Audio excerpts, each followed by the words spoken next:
Okay, now what we're going to do is we're going to show you how you can check with Desmos. If you figured out completing the square, great. If it's a little tough, this will be how you can get the answer without even doing that process. So what I'm going to do is put this equation in Desmos. So x squared plus y squared. Notice I'm just putting it in exactly as is, plus 14x minus 12y plus 4 equals 0. Okay, and then you might want to zoom out so you can see the whole circle, because that was a pretty big circle. And you notice Desmos gives you some gray dots, which are useful.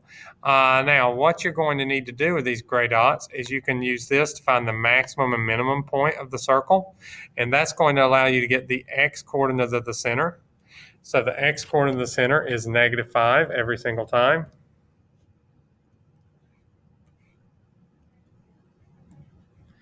And then what I can do to get the y-coordinate of the center is you might be able to look at it and see, just to illustrate, you might be able to just kind of eyeball it and say, hey, my center is about right here. So I could go over and see that is 6. If you ever have one that's tough to look at, you can still use those maximum and minimum points, because every circle should have them, those gray dots in Desmos. And once you have those maximum and minimum points, you can say, well, my maximum and minimum are 15 and -3. So the center is what's halfway between 15 and -3. So once again, I need the average of 15 and -3, which is adding them together, dividing by 2. So the center is 6. So if you can't eyeball it and see that it's 6 using the graph, you can always find the average of the maximum and minimum value to get the y-coordinate of the center. So the x-coordinate of the center is the same thing as the x-coordinate of your max and min. The y-coordinate is the average of the y-coordinates of your max and min. Now what we can do is we can find the radius of this circle. Once I know that this is still going to be using this maximum point again, because I just need to find out how far is it from -5, 6 to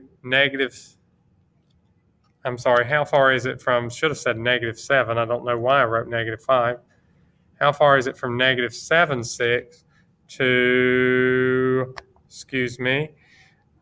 the part at the top, which is -7, 15.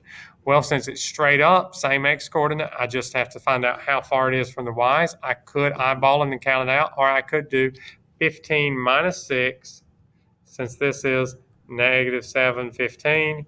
I could say, how far is it from 15 to 6? Well, the answer is it's 9, which means your radius is 9. So that is the center and the radius without having to complete the square. And if you needed the equation in standard form, you can do x plus y now squared plus y minus 6 squared equals 9 squared, or 81. Same thing we were doing yesterday by using a center and radius to get it. We're going to try one more example of this. Okay, I typed in the fourth one exactly like it was. Didn't even bother moving things around. Don't have to worry about that on these circles. I know most things in Desmos, you have to get everything on the left side for it to graph, but for these circles, that is not necessary. So let's see. What I need to do is I need to zoom out a little bit so I can see my circle. Then I'm going to use my maximum and my minimum points. So my maximum is, well, in this case, it's not wanting to give me that. It's wanting to give them to me this way. Sometimes it gives you the left-right maximums, and sometimes it gives you up-down maximums. Whichever ones it gives you, you can use. So I have 16, -3, and 8, -3. So -16, -3, and then +8, -3 are those 2 points on the ends there and there. Now to find the center, what I need to do is find the y-coordinate they clearly gave you. So the y-coordinate I know is -3.